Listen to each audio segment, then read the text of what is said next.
Greetings, this is Jim Lindsay. This is a tutorial to show you some resources that may help you with your research for the research paper for this class. I hope you are doing well. Hope you and your family are hanging in there. I wanted to show you something I put on the Blackboard website and then how to use it.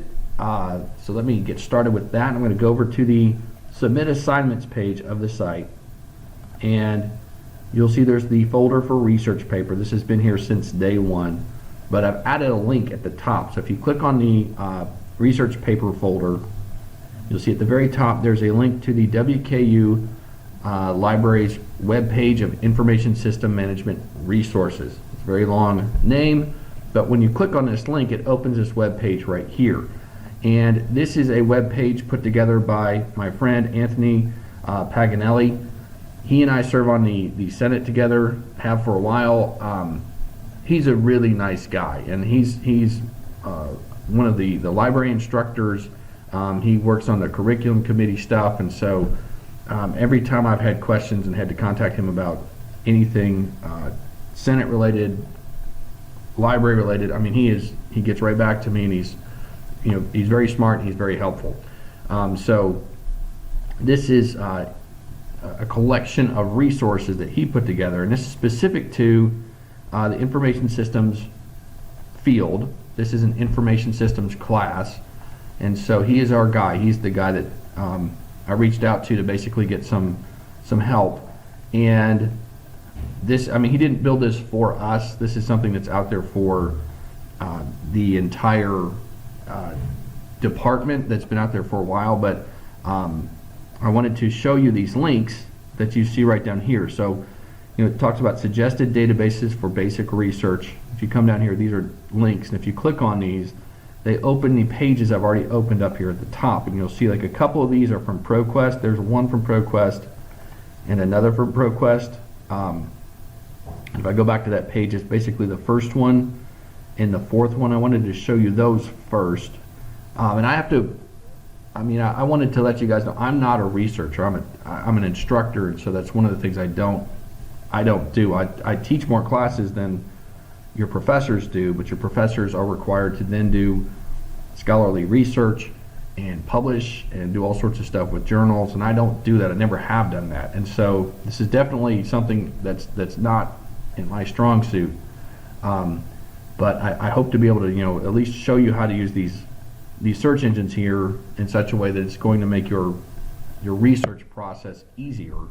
And any shortcomings that I have, which will be many, I know lots of people I can reach out to. If you have questions, I can reach out to people to ask for help.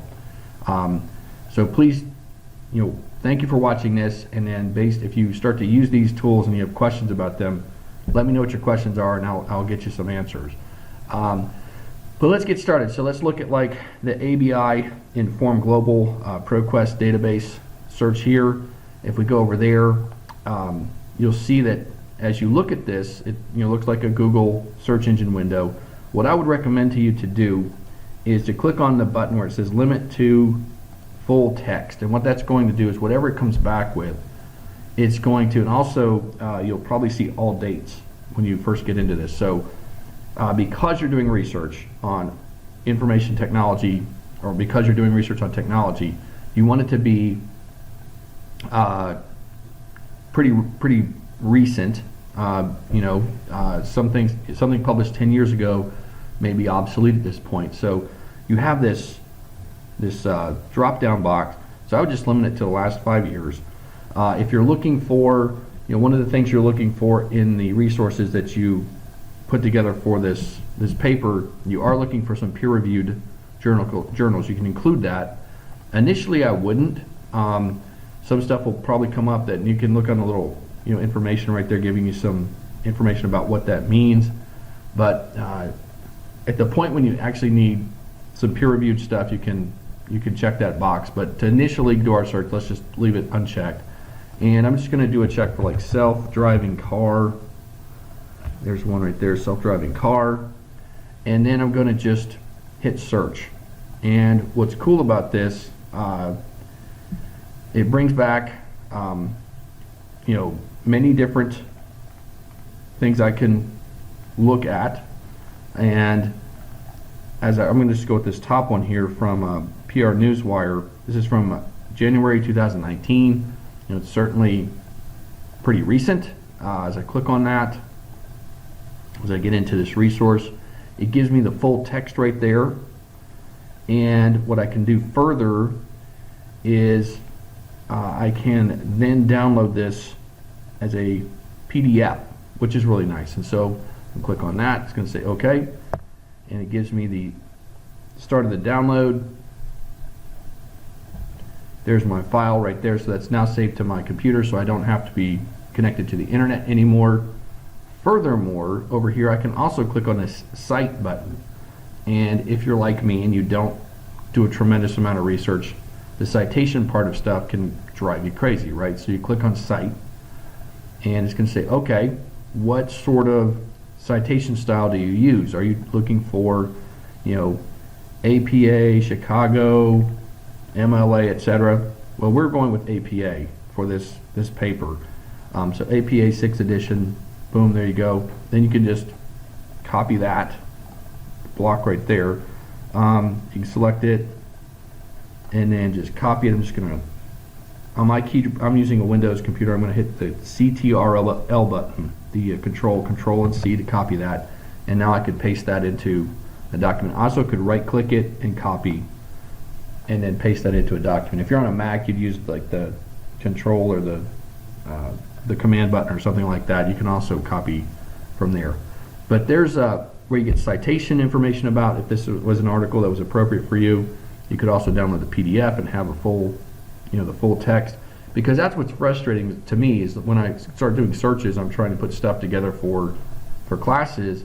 I'll find links to what looks like a good article, and I'll go to click on it, and it's just an abstract, and I can't, so I don't get the full story. Or I'll click on the link, and it'll take me to a web page where you have to then log in, and I don't have a subscription to that.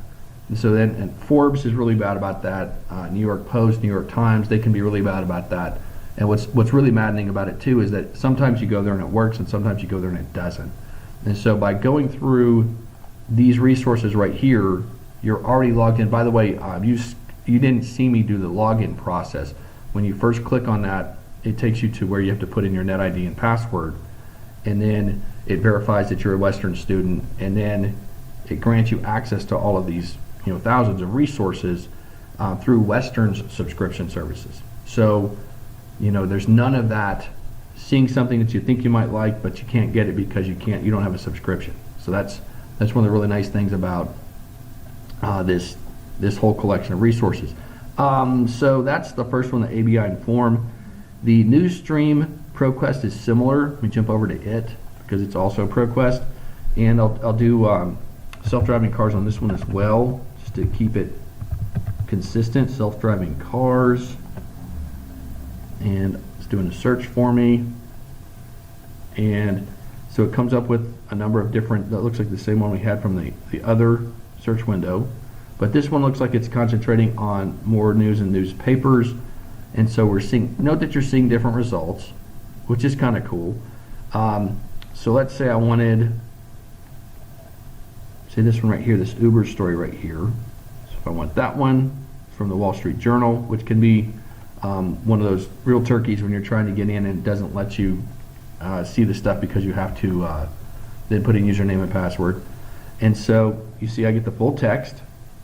I can download the PDF or get the citation like I showed you just a minute ago. You can also print it. So if you're at home and you have a printer and you want to print that, so you can just have that on your on hard copy, and it takes all the formatting and advertisements and stuff out when you do that, so you don't have to see, you can see on one or two pages what would have been printed out over multiple pages if you'd gone to the PDF version. So that's two of those resources, the ProQuest ones right there. So let's now look at the EBSCOhost ones. Let's go to the Business Source Premier, which looks like this guy right here. And again, because we're a business college course, we're through EBSCOhost. It's looking at business sources, and you type in, we put our search term in here, self-driving car, self-driving cars, there we go. Scroll down here, let me get this download bar out of the way. Again, I'm going to check the box for full text. You can go to the publication type. You'll see there are academic journals, periodicals, trade publications, etc. If you wanted to concentrate on one of those, you could select it, or you could go with all. And you can also limit by date here. I'm going to go ahead and hit search, and it comes up with a number of links. Note again, you're getting different results. Search engines, the algorithms that they use to present information to you, results to you, differ, and so that's one of the nice things about going from ProQuest to EBSCOhost to Google to Dogpile to whatever. You're seeing different results because the algorithms are different, and so let's pick one of these.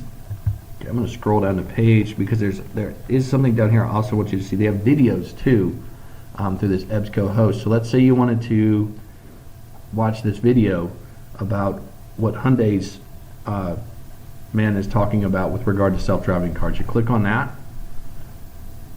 It opens up a window for you with that video.